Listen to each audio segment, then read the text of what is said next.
Hello and welcome to another episode of the Opportunity Podcast. I'm your host, Greg Elfrink, head of marketing over here at Empire Flippers. And today I am talking to Matt McWilliams. So I met Matt just recently, and what Matt does is he helps people develop affiliate programs. He's been in the affiliate marketing space for around 18 years.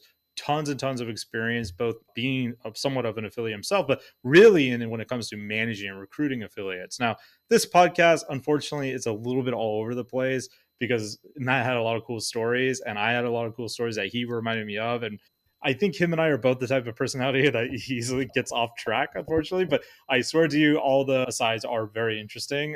And some of the stuff he mentions at the end of how you can build an affiliate program, I thought were really cool. And one of the things I often tell my e-commerce friends is you should really get off the hamster wheel of just being on Facebook ads all the time. Like you should have Facebook ads, you should have SEO, you should have an affiliate program.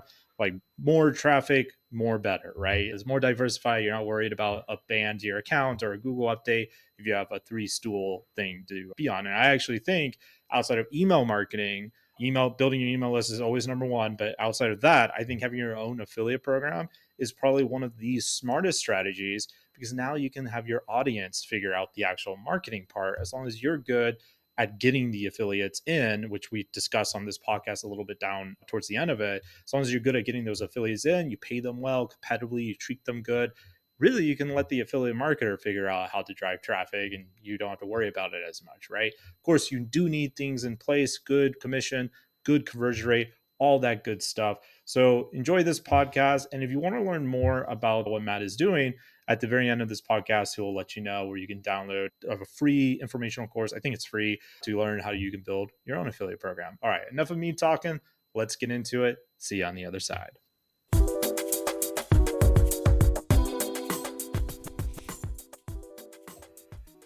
All right. I have Matt McWilliams with me here. So, Matt, I read your bio. We had a pretty interesting chat right before we started this podcast. So, I'm excited to talk about what you're doing here.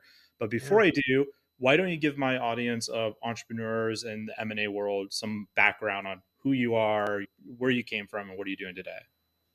Gosh, so it goes back late 1978. I won a swimming contest.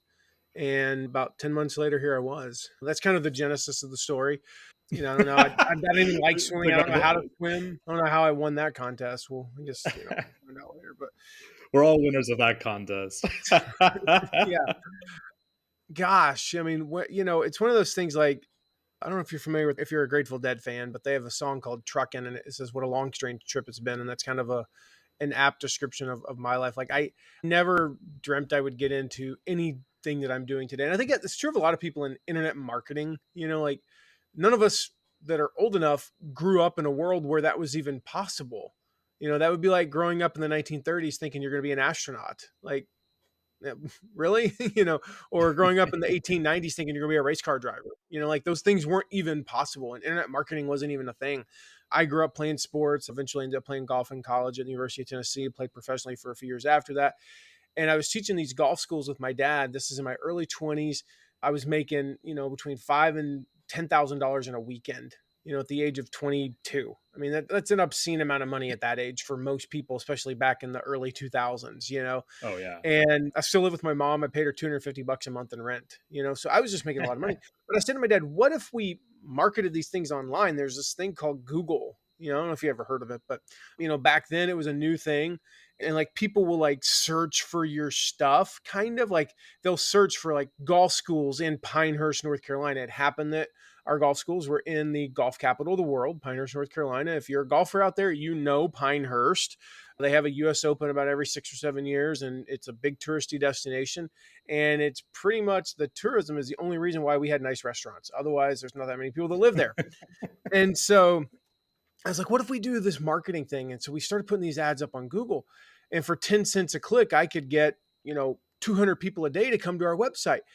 And today, what we teach obviously is build your email list, nurture the email list. You have an opt-in that gets people to subscribe because nobody comes directly to your site, sight unseen, and pays you $2,000 for something. Back in the early 2000s, people did.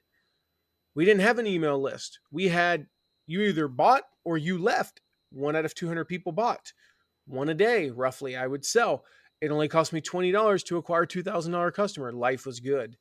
And while I sucked at teaching golf, I was a terrible golf instructor, Greg, and I've got story after story that'll prove that. I fell in love with the marketing side of things. I just love the fact that I could set up these ads and like I could tweak the ads and I could try new images and new words. And I would go from converting one out of 250 to one out of 220 to one out of 200 to eventually, we got to the point where it was costing us less than $10 to acquire a $2,000 customer. That is not replicatable in, 2023, just to be clear on Google, because we were paying 10 cents a click back then. It's much more competitive now, but I loved that I could, like, the psychology of things and tapping into what would improve that conversion. And if I got them to go here and here and, heat maps and all the technology that were coming out back then, like watching eye tracking studies and things like that, I was fascinated by this. So I just fell in love with marketing and just the idea that I could take somebody who was loosely interested in what we had to offer and convince them this was the thing for them to do and pay us a fair amount of money, because their $2,000, what they got out of it was, infinitely more than they paid. It was a fraction of what they would pay if they were paying for private instruction. I mean, it was an awesome thing to be able to do. And that was kind of the genesis of, again, over 20 some odd years ago, of how I ended up here today, still in the internet marketing world. Yeah, you've been so when was your transition to the affiliate marketing? Was it with the golf service you were offering there? Or like tell No, me a bit about that because you've been in the affiliate so marketing game now everything, for yeah, over a everything decade. ties back to golf, ironically, Greg. Doesn't it One of my best always? friends, one of my best friends growing up, my dad was his golf instructor. We roomed together in college. We were buddies and, competitors, and we're still friends. He's my best man. We're still friends to this day. We text or, call at least once a week. And he called me in 2000, late 2004, and said, "Hey, I've got this idea for this business." And I was like, "I'm not interested." And he's like, "Okay, well, No. I'm gonna call you in 3 months." He's like, "Can you do it now?" I'm like, I don't really know about this. And the idea was to start a company that's, generated insurance leads and then sold them to insurance agents. And I was like, I don't know, that kind of sounds boring. Well, after about 9 months of pestering me, I finally was in a position, just to be brutally honest, got fired by my dad and had a startup, doing web design. And that was going great when he called me kind of in the middle. But then we hit a slow season. I was doing a lot of websites for political candidates. And, after the election, things kind of died down for about 6 months. And after about 3 months of being died down, I was like, I'm tired of sitting around doing nothing. Yep, let's do this. And we started this business. And, here we are about 6 months later, Memorial Day weekend 2005. I still remember, like, I was planning on eating hot dogs, drinking beer, going to a pool, hanging out with friends. I spent the entire weekend, all 3 days, 18, 19 hours a day, figuring out how to start an affiliate program. And there wasn't a lot of information out there. There was no Affiliate Guy podcast. I don't think there was really any podcasts back then, but there's like 2 blog posts and a forum post about how to do affiliate stuff. The rest of it, I kind of had to piece together through some common sense. I read a lot of books on sales and marketing in general, just trying to learn how this would work. And I kind of, I didn't say I invented it, but I made it up because nobody else was teaching it back then. And fast forward 18 months later, we had over $1 million a month affiliate program. No, That that's was what amazing. saved us as a business. If you go back to 2005, I don't recommend doing this. Do as I say, not as I do. Do not do what I did. We were so broke that we couldn't make payroll in 2 weeks. And we brought in just enough from our affiliates that, rather than do what I recommend, which is you set that money aside, you pretend like it doesn't exist until it's time to pay your affiliates, we used it for payroll, hoping and praying that we would make enough money over the next 3 weeks from our affiliates to then be able to pay them for all, 4 weeks basically. And we did. We did. And again, I, don't recommend that because it was sleepless 3 weeks, but Oh, I bet. we pulled it off. A few months went by and we're doing, $25,000, $30,000, a month. Another few months goes by, we're over 100,000. And like I said, about 18 months into this, we were over $1 million a month.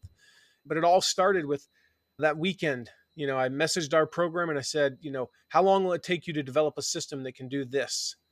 And he said, 4 days. And, he's like, I'll charge you $2,000. I mean, I don't have $2,000, but I'll tell you what, I'll give you 10% equity in everything we ever do through Oh, the affiliate program. best Turned out, yeah, deal he's ever brilliant. Yeah. Now, to be clear, it was 10% of profit, Okay, so on a all million right. bucks, you're Yeah. doing about, 150 to $200,000 in profit at that point. But still, Great deal. he Yeah. cleaned up on that. I'm happy for him because he did us a service, and I'm not angry about that at all. I thought it was great. He was in Eastern Europe, and I mean, we were paying him, literally Oh, almost that's a quarter insane million money dollars for a him year. then. I That's mean, awesome. he lived like Uh, he lives in Canada now. He was able to immigrate to Canada, and eventually he'll come to the US, and all those things. It was like a family tree changing amount of money for him. right. Yeah, it was just one of those things. Like, we developed the system. I kind of made up, like, how do you run an affiliate program? I don't know. I think what you're supposed to do is maybe talk to the affiliates and get to know them and develop relationships with them and know them as people, not just, cogs in a system like a lot of people treated them. And we studied what I signed up for every affiliate program, and everybody was like, oh my gosh, some of these people are doing some brilliant things, but most of them are just idiots, and they don't know basic human relations. And all the little things, like, don't sign your emails the affiliate team, sign them as a human being. And we had this big break around month 6 or 7 where our biggest competitor, Greg, got bought by a huge privately traded company. And I remember we went into like a week of just deep depression. Like, we're finally getting momentum, and now our biggest competitor has all the money in the world. They have a team of affiliate managers. It was just me. I was a part-time affiliate manager. I was also the CEO, the head of IT, and I was running our sales department. I spent 4 hours a day on the affiliate program. That was all I could spend and survive, like, physically. I was working 15, 16 hours a day. And they had a full-time team of affiliate managers. I'm thinking, this is going to be the worst thing in the world for us. And we just kind of moped and, patted around. I remember I never watched TV. Like, I never even turned it on. But one Saturday I decided, I'm like, I was so depressed, I'm just going to watch college football all day. And as often happens, we have our best ideas where? College In the football and bathroom. showers. Yeah. I was going to say on the toilet. I'm just Well, painting the picture. You you don't can have to always go take a there if you don't shower want to, on a people. toilet. I was in the bathroom, and this thought hit me. I was like, wait a minute. What if this thing is actually an advantage? And I processed this, and, I finished, of course. I went in, turned the TV off, and I started writing down all this stuff. And it was like, okay, what if we reached out to every one of this company's affiliates? And we said, you may have heard that they were recently purchased by this company that's, this huge publicly traded company. And here's what some people have to say about that affiliate program. They treat me like a number, not a person. They don't really know me. They don't know my audience. They don't care about me. Everything is corporate. And I said, that's not the way it is when you work with us. As a matter of fact, here's my cell phone number. Give me a call anytime. If I miss your call, leave a message. I will call you right back as soon as possible. I want to talk to you. That's all I want. And I got call after call and email after email. 2 months later, we were at close to $500,000 a month, because one by one, relationship by relationship, we basically stole competitors' affiliates. We turned that massive disadvantage into, a huge advantage. And we flew them to our headquarters in Franklin, Tennessee. And, we bought them dinner. We took them out. We hung out with them. We got to know them. I knew their spouse's name, their kid's name, their favorite, everything. I knew it worked for them. And even though we were not quite competitive commission wise with that company, they knew that we would bend over backwards to make sure that they got a good deal, and they were going to make a good amount of money, and they loved working with us. And all things being equal, Jeffrey Gitomer says, people want to do business with their friends, and we became their friends. And that was kind of the big break that we had, that we saw initially as like this massive disadvantage. Yeah, I love that, man. The underdog angle, it doesn't always work, but it's a great angle. And, Yeah. I'm friends with tons of affiliates. I've sold, I think, over 1,500 affiliate marketers, like, businesses at this point. We Mm. sold over 2,500 nowadays, just across the board, like e-com and other stuff. But my heart goes out to the affiliates, because that's where I really started learning marketing as well. And I agree with what you say. Like, I've met a lot of big affiliate networks. Like, I've spoken at Affiliate World 4 times, I think, on the main stage, and a bunch of their digital virtual events too. And it's so common, man. Like, you're walking through the booths at Affiliate World, and all the affiliate managers are just hounding you, like, hey, what kind of traffic do you want? Like, what am I just like meat to you? Like, buy me a drink first, like, damn. Yeah. They just are constantly hounding you. And Amazon's even worse. Like, Amazon's a point case blank, or a case of what not to do. They treat their affiliates just like complete garbage. They even call their Yeah. commissions the advertising fee, right? Like, you are nothing to them but an ad, Yep. like, to be clear. And they've obviously changed the commission over and over again, right? And that's an interesting thing, because, Amazon's at the point where everybody has an Amazon account. Right. They don't need the Everybody affiliates who's ever going to anymore. buy, I mean, 99.99% of sales on Amazon in the next 365 days are going to be people who currently have an Amazon account. Their new user growth while they are going, they need it for the long term, doesn't really impact the next 1 year's sales. For sure. And so, I know for me, I just go to Amazon. Like if I want to buy something, I just go to Amazon. It's easy. That's how most people operate.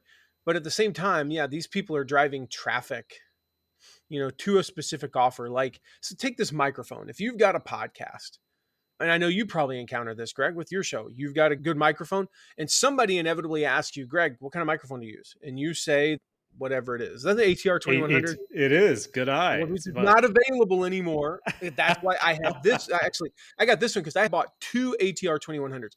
I bought one like 2015, and then like 2018, I bought another one when they stopped making it, and they had like 300 left on Amazon. I bought one just to have, and it just sat there. Like I never even took it out of the box. Then we had a flood in my studio last year, destroyed everything, including both oh microphones. no. So, and I had like something going on 2 days later. So we couldn't even get on Amazon. It wouldn't be here in time. It was going to get here at like 5 in the afternoon when I had a 2 o'clock thing on a Thursday. This was a Wednesday morning. And so we went to Best Buy and it was like, this is available in 2 hours. Cool. And it's a great microphone. I don't even know what it is. It's a Blue Yeti, it's with the boom arm and all. Like I needed the whole kit because everything was completely destroyed in the flood.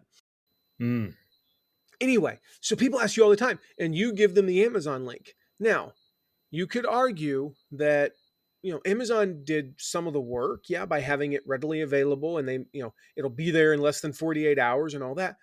But you're the one that suggested it. Is that really worth only 2% or yeah. 4%? I think is what I I think we think I get paid think I for. think it's even less now. I think I it think might be it's less than 2% for 2 if you're electronics. Might be starting out, nothing. and it's for, like, with Yeah. I think we do enough volume where we make a whole 4%.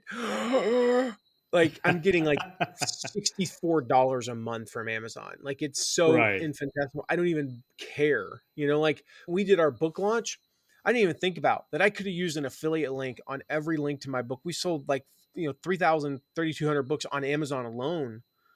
I mean, at a buck, like I could have made an extra buck 75. I mean, I didn't even think I was so infinitesimal. I was like, I don't even care. I mean, it wasn't until afterwards somebody said, "Why didn't you use an affiliate?" I'm like, "Oh darn, we missed out on $500." And that sucks. I mean, don't get me wrong, we would have found something to do with that $500, but Right. Right. it's so infinitesimal. And it's like, yeah, you're right. That attitude is just, it's a very odd thing because that's what built Amazon. If like they wouldn't be the powerhouse they are today if it wasn't for their affiliates back in Oh, the for sure. 90s and 2000s. I believe they were the first or one of the They first, definitely one of the They oldest were the affiliate programs first to around. create the technology. It's like I say all the time, Yeah. and people always ask me like, how is affiliate marketing evolving? It is evolving much less than it is staying constant because the premise of affiliate marketing has been around for thousands and upon thousands of years. You Yeah. Word refer of mouth customers marketing. to me, I share something with you. I hand you a certificate that says, here's a free meal. Thanks for the referral to our deli. Here's a free sandwich. You refer people to my law office. I refer people to your CPA office. Quid pro quo, right? That concept's been around for thousands of years. All we did about 30 years ago, and Amazon was the first to do this, was add technology to it. Where Right. now, Greg, you could say to somebody that you don't even know, you've never met the person, but they reach out to you on Facebook or let's say Twitter, and they have a fake username. Their username is like, I like pie. Okay. ATR I like Mike's pie. 2024. Yeah. Here's my affiliate link and they go buy. You did not walk I like pie, whose real name is Bob in, Schenectady, New York. You never walked Bob from Schenectady down to his local store and said, "Hey, Joe, here's Bob. He wants to buy a microphone. I already told him about the HR 2100. Have fun." And then Bob's like, "Oh, thanks, man. Here's a $10 coupon next time you come." You're like that's not how it works. All they did was take this premise that's been around for thousands upon thousands of years and add a layer of technology where we can kind of have some anonymity to it, even though you're a name. I like pie isn't, Right. And I didn't say, by the way, they might just like 3.1415. I don't know. They might be a We math didn't say nerd, what kind of like they're pie. cool. They It like could be podcast mics. Huckleberry or 3.1415. Either one. And It's so, funny. yeah, It's funny you say that with the affiliate technology, right? Like, because a lot of people think not so much anymore, but when I first got started, like the buzz term was content marketing, and I love content marketing. That's like my background with a yeah, subset of SEO.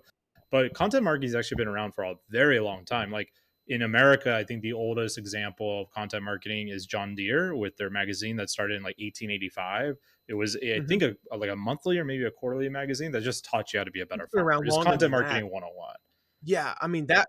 The magazine I would think was 1885, but you might be right. Maybe it's older than No, that. the But yeah. concept has been around. I mean, again, there are documented cases, like, if you look at it, I mean, of brands sponsoring Oh, content articles. marketing in general. Yes. Yeah, for Yeah, I sure. mean, just that the concept of that, again, is as old as time. I mean, Yeah. think about it. I mean, if you really wanna get, like, granular, and this is one I love doing this because, okay, all religions are based on content marketing. Right. Of course. I mean, that's all, like, it's what it is, and regardless of what your beliefs are, they are based on content marketing. They don't start off and just immediately, like, most of them. I mean, again, some it's like, "Hey, do you wanna not go to hell?" I mean, that's the That's damn not the sales candidate pitch direct out of the gate. copywriter right there. Yeah, that would be the head now that's an advertising headline, not a Yeah. Do copywriting headline. you And so, again, it's I mean, everything is content marketing. And the same right. is true. It's like we think that, oh wow, and around like the last 10 years we discovered the power of story. Uh no, we've known about, like, that's in our DNA at this point. It Story, I is. believe, if you study, and getting like really weird here, but if you know what epigenetics are, right? Like, we have at our core, our DNA and our genetic code, and things like, like if you have a generation where somebody, like, they've proven this, right? Where if they're angry, you literally can epigenetically pass on anger genes that Yep. evolve to your children. Now, they might choose to not express that, and they evolves over time, and that's the way things work. I believe things, like the power of story are literally in our epigenetics. I just believe that Oh, I you were truly believe that speaking. people who didn't like stories died sooner and therefore were less likely to have children. And the people who liked stories because they were happier passed along those things. And now 99.9% of us are story driven. That's how epigenetics works out. You're speaking to my Short heart. version of that. I write novels and poetry for fun, so definitely Nice. agree with you. But the one of the best books I ever taught my team on copywriting, in my opinion, it was not about copywriting at all, but instead of how to write a good novel. It's called Plot and Structure by James Scott Bell. And that is legitimately my favorite book on copywriting, even though it, on the surface has nothing to do with it, but it's all storytelling, right? But Yeah, I want to get back into the affiliate stuff. I think you and I could probably nerd out on ancient marketing practices for a long time we based could. on this little tirade. So, with your experience with affiliate marketing over such a long period of time, and it sounds like you kind of started into the space as a not an affiliate network owner, but like maybe an affiliate program owner, right? So, you've Mhm. seen a ton of different affiliates. Give me a bit of a brief background on the type of affiliates you've served. Like, are the SEOs? Are they media buyers? Tell me a little bit about that, and then tell me a bit about what makes a good affiliate marketer, like the 3 to 5 core elements when an Mm. affiliate marketer is beginning to drive traffic to their affiliate site or just making some commission. Like, tell me a bit of that. Yeah, you'll learn if you ask me two questions, I'll probably remember to answer one of them, and then you'll have to remind me what the second one was. So we'll come back to Perfect. the second one. It's that entrepreneurial ADD. Like, I'm so into that first one that everything you said about the second one, I was like, I'm going to try to follow it, but then woo. Yeah, I mean, as far as types of affiliates, we've worked with every one of them. I mean, name a type of affiliate. Again, content marketers, brands, SEO, just straight up affiliate marketers, article marketing back in the day, podcasters, YouTubers, people who are, again, like, I have a concept we call the affiliate donut, where we say, okay, here's where affiliate marketing comes in. You've got this core, the whole of the donut. That's your core offerings, right? So if you're in the broad productivity niche, productivity encompasses a lot of things. I mean, just off the Hmm. top of my head, you got time management, leadership, delegation, health and fitness, supplements, and I mean, like, you like nootropics and things like that Yep. is, productivity, music, okay, that's those are just a few that come to mind. I'm not even in the productivity niche, but those are like 6 or 7 that come to mind. Okay, your core offering is you teach people, you have a nootropics line. That is all you do. I'm just making this up on the fly here. All you have are the supplements that are supposedly, and I believe in them because I've studied it myself. There are a few that I believe really do work to help your brain. That's your core. You are not going to teach people time management. You are not going to teach people how to start a business or leadership or delegation or health. You're not going to teach people how to work out. Those are all things that are related. Those are the meat of the donut there, right? Those are all the things that your audience wants, and they want, because it's like Amazon says, people who buy this also buy this. People who buy a supplement to be smarter or more productive, you know for a fact they are into health and fitness. You know for a fact that they are probably entrepreneurial. You know for a fact they want to manage their time better and Mhm. learn how to delegate and be a better leader. Those are fact. Those are 90% true of any given individual in your audience. Now, your two choices as the supplement owner are number one, serve them by recommending other people's products and services that you believe in that donut, or number two, you screw them and you do nothing. Now, the benefits of number one are, first of all, if you recommend, some of these are obvious, you make money. Okay. So that supplements your supplement business. You might, the average customer might be worth $50 a quarter. Let's say they buy, it's probably low on the nootropics, but let's Yeah. just go with that number $50 a quarter. Maybe the average person, because they don't buy every quarter. So the average person on your list is worth $50. So two things are true. Number one, some of those people are buying, some of them aren't. They might have joined for your newsletter about nerdy mind stuff, right? How the mind works. You got a third of them are buyers, 2/3 of them aren't. Your two options with those 2/3 are make some money or make no money. I like make some money personally. But your other thing is those buyers, they're limited in what they're going to buy. You've got three products, you might come out with a fourth and they go, I don't really need the fourth. I'm good with these three. But you either have to keep coming out with more products or get them to take more of your supplement or raise the price. It's the only three ways you can make more money in that line. Or you serve them by recommending other products. So obviously the money is obvious. You can make double or triple your money that your business makes, but you're also, when they go through that course on time management, this is the cool thing. They go through the course on time management and they're 1 hour more productive a day. If I were 1 hour more productive a day, I mean, like, that would be worth a crap ton of money to me. And I will remember, number one, who sent me to that time management course. But number two, it like layers on to the supplement that you're selling because now they're managing their time better and their brain's working better and yada, yada. It's a vicious cycle, in a good way. It's a good vicious cycle. Virtuous So cycle. that's just an example of like, that's how that works. Right. And it doesn't matter whether they're, content marketers or whatever. That's how affiliate marketing ultimately works. The second question you asked me, I think, was kind of like, what are like the Yeah. things I see successful affiliate Yeah. marketers do? The Yeah. core elements, like give me the 3 to 5 core elements that a beginner should focus on when they're building out Yeah. an affiliate site. So I just touched, so you know, most of my audience, they are SEO affiliates, at least the yeah. ones in the affiliate game. But feel free to touch on any traffic channel because I often tell my SEO friends you should have a diversified portfolio of traffic coming in, which they don't Yeah. like to hear, but I think Yeah. I is the mean, I right way to touched go on it about. there. But yeah. It's, again, it's like, what's serving your audience best? Hmm. Like I always say, how do I fill the gaps? So when I think of SEO, I think of a few different things. I think of, again, building, like microsites around a very defined, long tail topic. I think of, product reviews. I think of things like that. I think of, content that brings people in. It's a lot of content marketing.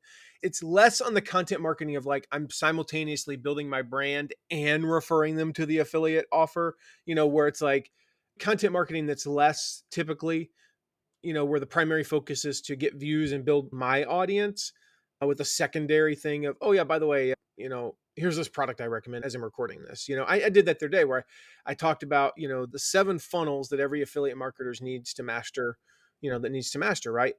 And I went through the 7 different funnels. Well, you have to build a funnel. So I recommended a couple of different funnel softwares, and mentioned the links for those. My primary thing was just to deliver value. I know for a fact that we're going to sell a few $1,000s worth of, the softwares, and that's great, but I made it clear if you've already got one and it's not one of the 2 that I recommend, your best option is probably to stay with the one you have. And then I jokingly said, unless it's, and I'm not going to name the company because that's not my thing here. I can do it on my own stuff, but I'm not going to do it on your show, Greg. I said, Yeah, unless we'll you're put with this, our in affiliate links to that company you which mentioned case I to be do clear. recommend switching, to one of these 2, right? Because the one that you're using is terrible if it's this one. And I said that, but I said normally your best option in software is the one you're currently using, just because the pain of moving is so challenging. Anyway, Oh, dude, so I talk yes, about that. 100%. And so when I think of, SEO affiliates in particular, I mean, again, like your number one thing you have to do, and this is always the delicate balance. How do you rank and convert? You have to Yep. be able to rank and convert. As we enter AI, and I do not claim to have any insider knowledge. So when I say this, everything I say that my friend, everybody has a friend who works at Google, right? No, I really do have a friend who works at Google. He's been there since the early 2000s, and no, it's not Matt Cutts. He's been there. I mean, literally, he Every started. SEO's best friend. So I say early 2000. It was 2005 that he started. So he started there, and technically he's been there in the very first half of the 2000s. He started just before it was like April, March of 2005. Anyway, so he's been there for, what is that, 18 and a half years now as we're recording this. And, he said to me, just so you know, with AI generated content, we're about 6 months to a year away from being like, it's going to be impossible for us not to catch it. He's like, just so you know. He's like, I'm just telling you because I know, he's like, I know you've talked about this, Matt, and that lines up. Like when he says that, and I say that to your audience, Greg, that passes the smell test, in my opinion, too. Nobody goes, "Wow, I didn't think they'd ever figure that out." Like no, we know they're only a year behind, you know, on that stuff, right?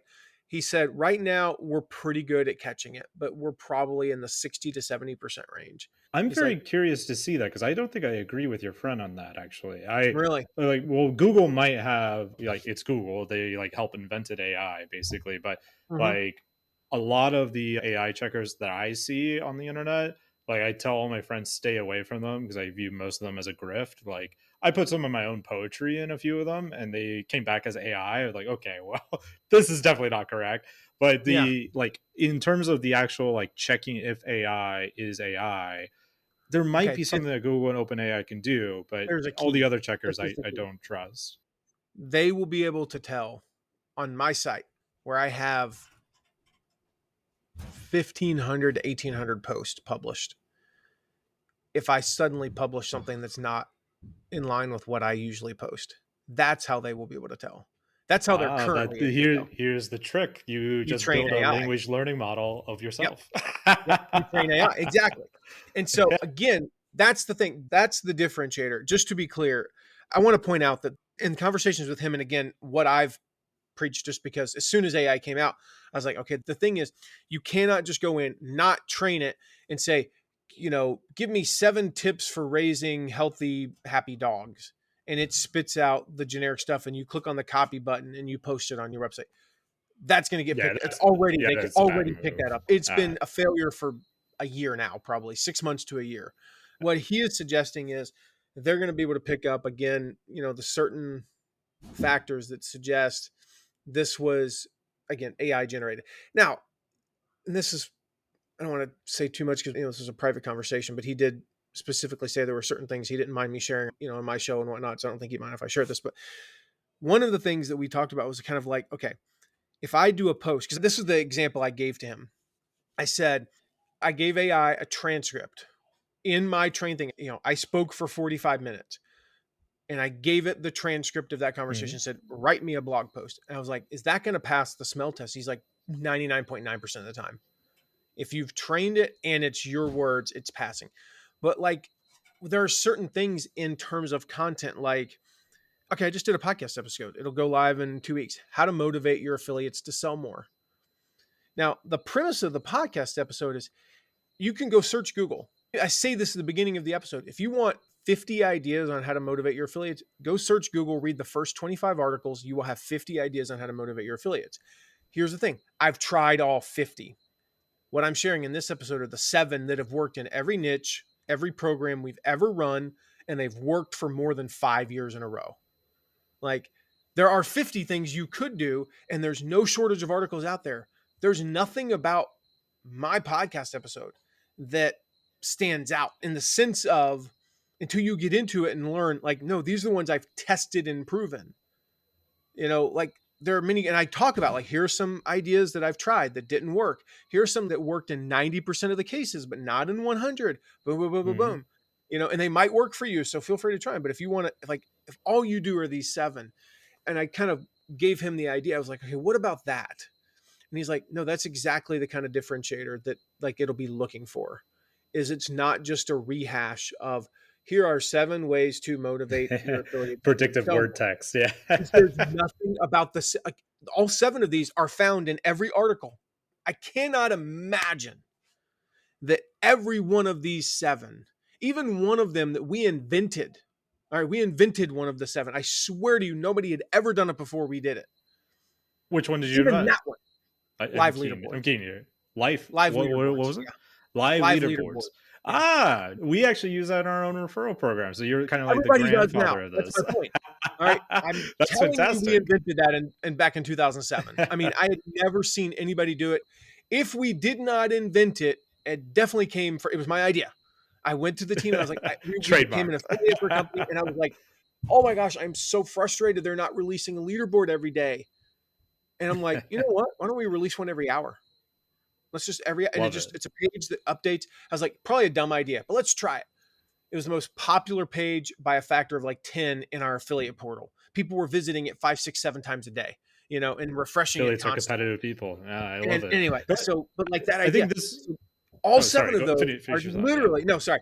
All 7 of those things are things that you can find anywhere else on the internet. I promise you, other than, I mean, I even think that one's got to be somebody else is talking about that somewhere. They probably don't give me credit, but that's beside the point. Anyway, but like these are things you can find anywhere. But the framing, and that's the big thing, is framing is what he said. The framing of this as these are the proven things that are going to work for sure. That's where they're going to be able to pick up on that in the analysis and go, okay, this is unique content. Even though everything he says, all 26 bullet points are found elsewhere, this is unique content. So Yeah, it's your okay. personal All experience, right. right? Or Those as are Google many says, of the things. I know we went EAT. down a rabbit trail there, but For sure. It sounds yeah, like you and I could go on a deep rabbit hole, but yeah, I yeah, do want yeah. to respect your time. So, like, the thing I'm very keen on is how you're running affiliate programs. One thing, like, as an Mm, affiliate, what to do, but it sounds like you have tons of experience with actually running an affiliate program.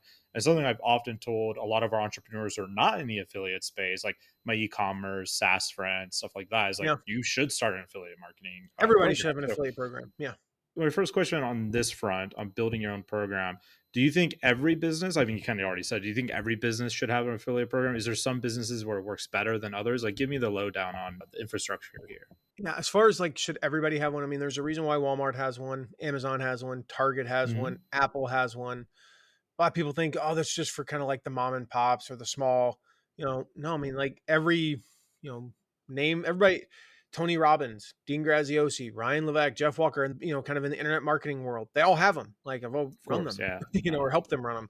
But It's interesting you said that, people think it's on the mom and pop side, because I would think in my audience, a lot of people think, oh, that's for the big guys. Because, like, I think a yeah. lot of the fears my audience would have with it, and you tell me what you think of this, like my e-commerce friends, for example, Hmm. heavily addicted to Facebook ads. If they're smart, they're also doing some SEO, because very few of them ever do SEO, but Yeah. almost none of them have an affiliate program. And then when they do get an affiliate program, they're very excited, but then they're like, oh, no wonder this is for the big people. I can't recruit any affiliates. Like, how do I find these Mm, people? And the ones I do have are like, they do nothing. So I think, like, yeah. that's the feeling that a lot of people in my audience at least feels.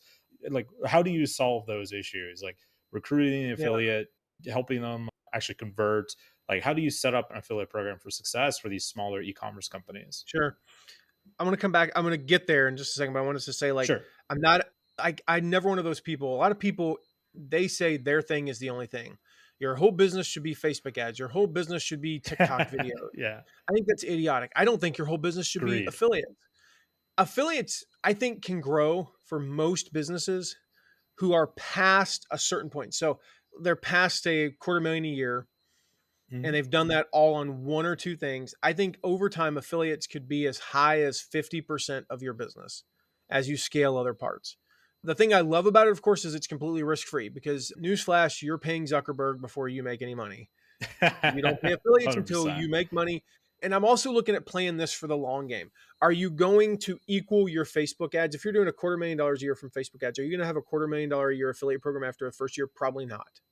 I did. It was bigger than that. I don't think you are. Just to be clear, we It had a sounds few like you were things go right to us dedicating that like we took 18 hours a advantage of. day towards it, right? So, Yeah, I mean, I was spending 5 or 6, but yeah, I mean, it was yeah, a yeah. lot of time.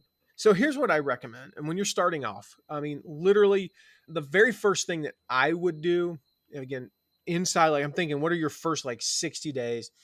I would identify, number one, we got to kind of set the groundwork. You Mhm. got to pay a competitive commission. I think we know that. not necessarily looking at maxing out how much money I can make. And I'm not looking at doubling our, competitions of, rates.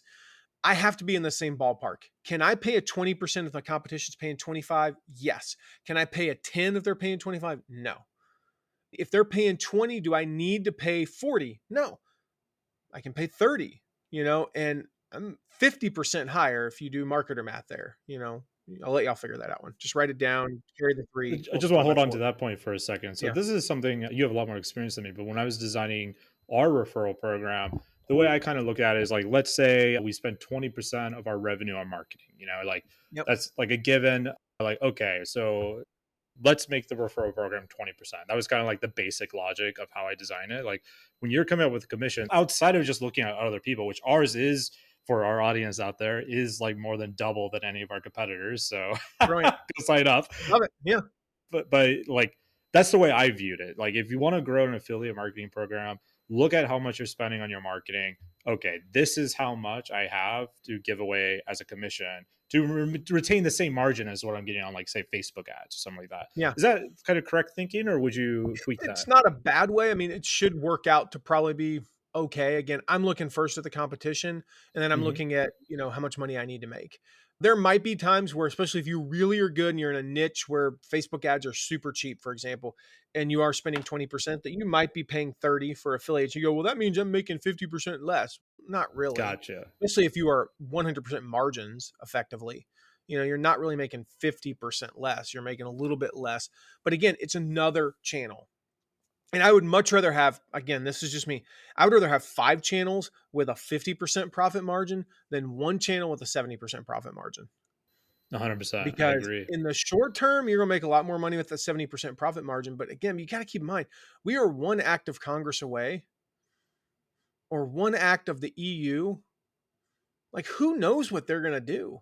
We don't know. And I mean, that makes me nervous, not me, because only like 5% of our business is on Facebook, but for people who have 100 or even 70%. We had this happen. There's a guy that we coached a few years ago. This guy is like, you know who he is. I'm not going to say who it is. He's a main stage TED Talk, not a TEDx, but a main stage TED Talk. He has like 5 or 6 bestsellers, big name in his niche of the world. It's not internet marketing or anything, all that. And Facebook shut down his account. I mean, he went from like Mm, literally making basically 90% margins on everything because it's all digital stuff down to like his sales team was literally throwing pencils up into the drop ceiling. I mean, they had nothing to do for like 2 weeks. And when they brought his account back, the ad cost had gone up so much because of that that he went down to like a 30% profit margin. And God. I mean, literally that can happen. Like you think, okay, oh, we think Facebook's going to be around forever. I don't know. I mean, I Yeah. think it'll be around for This 20 is years, exactly why I preach multiple channels, man. I have but a it lot of might SEO not friends, be. same exact thing. Like you're one Google Okay, update away. So yeah, I so 100% agree with you. so we have SEO and we want SEO to make up 20 or 25%. And we want Facebook to make up 20 or 25%. And then we want like LinkedIn, TikTok, YouTube to make up, 20. And then we have Then affiliates making affiliate. up 20 or 25%. And if it ebbs and flows, the cool thing about Yep. affiliates, if they did make up 60%, is there's really nothing that any act of Congress or the EU or whatever the equivalent is in different countries, there's nothing that can happen that wouldn't affect literally everything. Like, oh yeah, well the internet gets shut down. Okay, well, duh, Like, that's going to okay, affect everything. things are pretty affected now. Yeah. I mean, nuclear holocaust is probably going to suck for all of us, right? So I But think that's going TikTok to be will the least still of be our raging. anyway. Here's the point. Love it. Even if it's making up fit, what can they do that's going to make that go down to zero? Are there things they could do that would take it from, maybe you're making $500,000 a year down to 300,000? Absolutely. And you just lost $200,000. That sucks. But there's nothing they can do to take it down to zero that I can foresee. And there have been a lot of things, the internet, the Nexus taxes and all that. Like there are things they have tried and it had very little effect. It might have had like a Yeah. 5% dip for a quarter and then it was right back. Affiliate marketing is growing at an average rate of 10% every quarter, quarter over quarter for over a decade. It's not going to decline. Facebook and Google have ebbed and flowed. So that's it. Let's answer the question you asked, Greg, which is, okay, I want to start an affiliate program, but there's all these challenges. How do I find affiliates? And, how do I do all that? Very first place, I'm going to point you to something. If you go to Sure. mattmcwilliams.com/first 100, mattmcwilliams.com/FIRST 100, I walk you through how to find affiliates, but I'm going to give you just a couple of highlights here. Number one, I mentioned it earlier. Look at your competition's affiliates. Here's the thing. There are some percentage of your competitors' affiliates that are unhappy. Why are they unhappy? The list of reasons are like infinite, right? They might not be happy because the landing page is all men and your audience is women. It might be because, I mean, it could be political. They don't like what the CEO stands for. I don't know. Guys, I cannot tell you how many affiliates. I've recruited over 300,000 affiliates for our clients over the years. I cannot tell you, probably 20 to 30,000 of them had what I would consider, quite frankly, to be dumb reasons for leaving their affiliate program. I mean, I literally went, man, if you only knew what our CEO was saying, dang, dude, like, I mean, seriously, there are weird reasons for leaving an affiliate program Yeah. and for being unhappy, all the things. And in today's time where, there's a boycott or a crisis every 15 minutes, maybe you just get lucky. You think, you go, I don't like cancel culture. I don't care. I mean, take advantage of it though, if it's against your competition, you know, like, Machiavelli all the way. and that's only 5 or 10% of them. Like I said, maybe as high Right. as 10%. The other 90% of reasons why they might leave are the things that you would think of. They're not making enough money. The conversion rates aren't what they want to be. It's not the perfect offering for my audience. The ATR 2100 doesn't come with a boom arm and the little thing that whatever the pop filter and this thing that I don't know why I have it, but I have it on my microphone. It doesn't come with all those cool things that make me look like I'm a professional, podcaster. Well, that might be a reason why I want to promote this instead of, you see what I'm saying? Like there are just reasons that sometimes don't make sense. And so if we reach out to our competition's affiliates and we make the case and we can get on a call or an email exchange with them or something where, preferably in real time, even just like a Facebook DM thread, then we can potentially convince them to come over.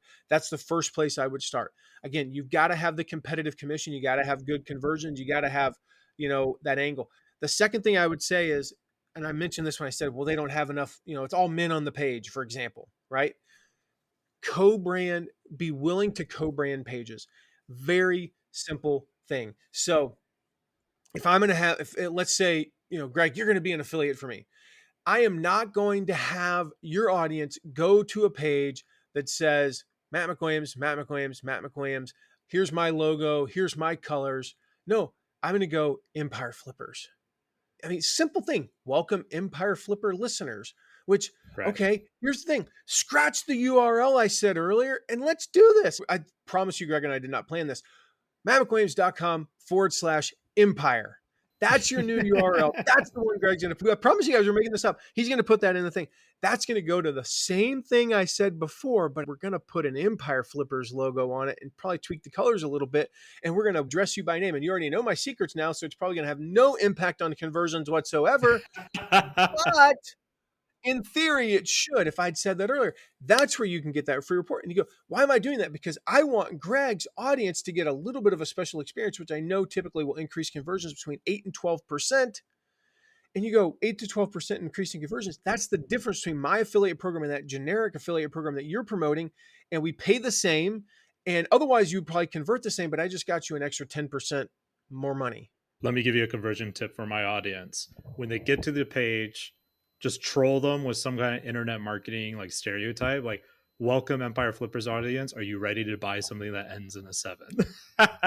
Yeah. Because most of my marketing is at this point, like in all the communities I'm in, I just like troll other entrepreneurs and then they come and sell their business with me. And it works great. Let me tell you, it's the one way to get through like the jaded internet marketer who's Yeah. seen it all, right? And if anybody doesn't believe that we just made that up on the fly, I literally had to write myself a note to make sure I actually tell our team to create that page. So I'm going Perfect. to ask you Perfect. after we're done, Greg, when this goes live so I can give them a deadline in our project manager on when that's Perfect. due. And so, Awesome. again, that's how we increase those conversions. I mean, literally, I could go on and on. We could do like a 4-hour episode. We're not, but we could do a 4-hour episode on how do we get affiliate. And so, go grab the report. That'll walk you through. It's got some templates in there about how to reach out to. And these are proven templates. Like, I'm not just making up templates. Like, these are Mm. templates. I tried a template. It didn't work. I tried another one. It didn't work. I tried one. It sort of worked. We tweaked that one. It took me about 7 years to eventually get the template that we include in that report. So I've been in this game for 18 years. That one has worked time and time again for the last 11 years, but it took me about 7 to finally get the one where it was like, okay, this is the one. It got them to open it, it got them to read it, and it got them to reply. The biggest thing you're looking for when you reach out to an affiliate, prospective affiliate, this sounds counterintuitive, and we'll wrap up with this. You don't want to get a yes. Too many people are trying to get a yes out of the gate.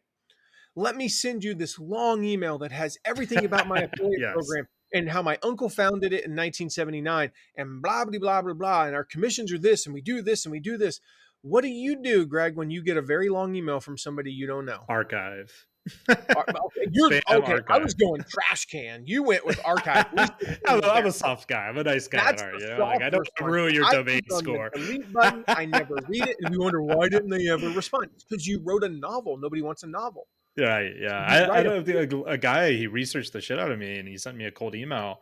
Like, I'm really into fantasy stuff and like novels. And he wrote this whole thing like, oh, Wizards of the Elf, because my last name's Elfrink, right? It's fitting. yeah. I just ignored it. And then like his coach reached out to me, who I happen to be friends with. I was like, oh, I meant nothing by it. It's just like the email is too long. Like I only look at emails if they're like 4 sentences. Cool. Well, that's what we call Right? it the 5 sentence rule. It used Yeah, to be called the four exactly. sentence rule. We allow a fifth. 5 sentence rule means if you write an email longer than 5 sentences as a recruiting email, we don't allow you to send it as a client. Yeah. I mean, We will cold email occasionally in break that general. because we Yeah. follow up dozens of times. We'll Hmm. occasionally break it to get that person who maybe sees, but we're talking 1 out of 12, right? So 5 sentences, all you want to hear. This is all you're looking for a response. Tell me more.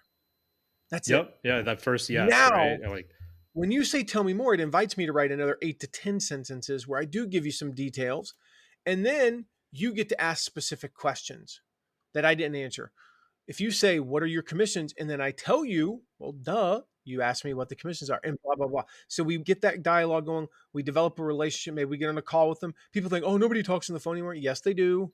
People still talk yes. or The Zoom. best People affiliates are, do at least. yeah, they're still willing to meet. These are big decisions. And so we send that email, we get them, and then you start to grow from there. I've gotten lucky sometimes, and I've gotten, 6 figure a month affiliates 30 days into running stuff for clients. Is that the norm? No. It's also sometimes taken me 6 months before we had an affiliate program break the 6 figure mark. But I can promise you 2 years from now, I've never had an affiliate program that we've run that after 2 years wasn't making up at least a quarter of the company's entire revenue. And Ah, these are that's usually interesting. multi 7 figure companies.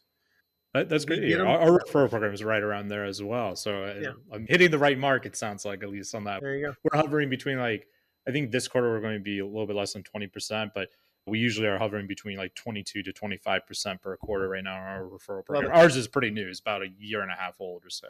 Nice. Relative new, I guess. But I know we're coming up on time. So my final question for you, my friend, and which is a very hard question, is in your 15, 18 years of internet marketing, what has been your funniest moment? My funniest moment. Oh my word, I've had Got to be many. a good answer or not publishing. My funniest moment in internet marketing. Okay, let's see. The time I farted on the podcast. Always a good one. We've played some outtakes where my co-host and I could literally not start the podcast because we just kept laughing. And we would take turns, and then like I can't tell you how many times he and I were like literally where the other one of us just starts kind of that slow grin where you're like biting the inside of your mouth. And he's like, Yes, yes. "What? I'm not even doing anything." I'm like, "Dude, I'm sorry, I can't." And so we played. That was like that took us. It took us an hour and 45 minutes. But the funniest internet marketing moment. Oh my word! Literally, I've had so many just stupid things. I'll tell you, this is one. It's probably happened to many people, but one of the best performing open rates we ever had was insert subject line here.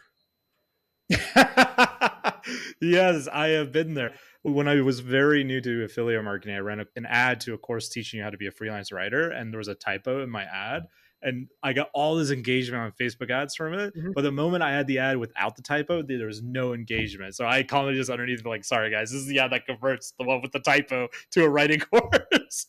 Yeah, So there've been yeah, I others. get Like I said, I thought I muted, I didn't. we all know that There have been experience. many. Yeah. I just oh, I'll tell you the last one that comes to mind. I did a 6 hour live cast once for a big Oof. launch we were doing, and we live in the woods. And before we figured out how they were getting in, we had an infestation of shrews. If you don't know what a shrew is, it's like a mouse. Oh We yeah. thought they were mice. They weren't. They're shrews. These are Satan's pets, right? Yes. Much more hardcore than a And mice. so I had traps down, in the corners down in the basement where my studio was. And I'm sitting there on a stool, direct to camera, and all of a sudden you see me go like that. And I'm sure everybody's going, what the heck? Well, it's the shrew that ran by. Just out in the open. I mean, this little mm, he's not even like running in the corner. He's taunting me. He knows I can't do anything. He knows I'm on a live stream, I think. I think he does. He's like, this guy, he's got my schedule. This little he is he's like, he's gonna be on for another hour and 15 minutes before he takes a bathroom break. He could come up and just start crawling up the stool, and there's nothing this guy can do about it.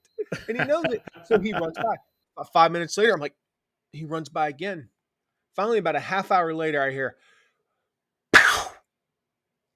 And I'm like, I got the last laugh. got him. So you're a But man of when many that thing talents, snapped, profitable I mean, affiliates, and I almost shrews. fell off the stool. I literally, I mean, and so finally, I'm like, I have to tell people, I'm just like, here's what's happening right now. I mean, in my world, this is what's happening. A shrew is running back and forth across my studio, and he just got caught. And I'm going, you know what? Somebody's going to put in there. That's just cruel. I'm like, what am I supposed to do? They're like, they carry disease, all kinds of things. Like, I'm just going to let them run free. Like, I try to keep them out of the house, but we finally found the thing. Anyway, but yeah, if you watch the video, you'll see that. I mean, I literally just like 4 times in about a 25-minute span, you thought I saw a ghost. And I just kept plugging away. And then finally I had to explain what happened because I so went like crazy. Yeah. My first time in Vietnam, Alaska has no bugs, and Vietnam has cockroaches, right? But they're huge. And Okay. I had no Yeah. idea till I moved to Southeast Asia that cockroaches could fly. I was sitting at a dinner, and a cockroach Didn't know that flew into either. my friend's face, and I was completely horrified. To this day, my wife, she's Vietnamese. She like sees me like get freaked out by a bug. She's like, ah, it's like she's the man in our relationship. Like, please, honey, take this. I am so scared of this thing. They freak me out so much. So Yeah. I understand completely. Alaska has a big shrew, so I understand the shrew problem too. But anyways, man, I know you need to go. We're wrapping up. If people wanted to learn more on how they can build out a successful affiliate program, because I feel like we just covered like very much just the surface with your stories. Yeah. Where could people go to learn more? What's a good place? I said it earlier, mattmcwilliams.com/empire. There you And go. There you go. so here's the cool thing. You go there. I'm going to put 2 things up there. If you want to, because you mentioned who your audience is. If you want to start an affiliate program, we'll have that first 100 affiliates report where that's you got to start there. You got to start finding affiliates. Like all the tech stuff is like I mentioned before, I had to pay a developer and took like 4 days to create like you just go plug this stuff into your website now. You can set up Yeah, an it's so affiliate much program easier. in a half of an afternoon. I mean, literally 2 hours tops. You can set up an affiliate program. We set one up for a client the other day. I mean, this was a complicated one. It took us 2 hours, 2.5 on the high end. And there were some things that we had to do. I'm like, oh my gosh, if this had been around back then, it would have been amazing. Right. We Yeah. had to code Probably would everything. give away 10% of equity. Yeah. Right.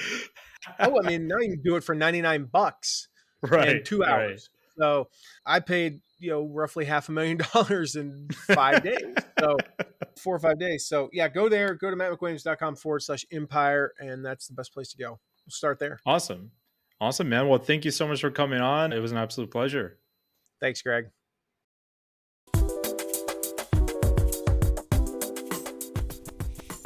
There you have it. I hope you enjoyed it. I hope it got you inspired at all the different things that are happening in this industry. And of course, if you just want to buy a highly profitable business, you can always go to empireflippers.com/marketplace, or maybe you want to make an exit of your highly profitable business, and you could go to empireflippers.com/sell your site. I've been your host, Greg. If you enjoyed this episode, make sure you leave a review, give us a like, a follow, share it across social media. Talk to you all soon. See you on the next episode.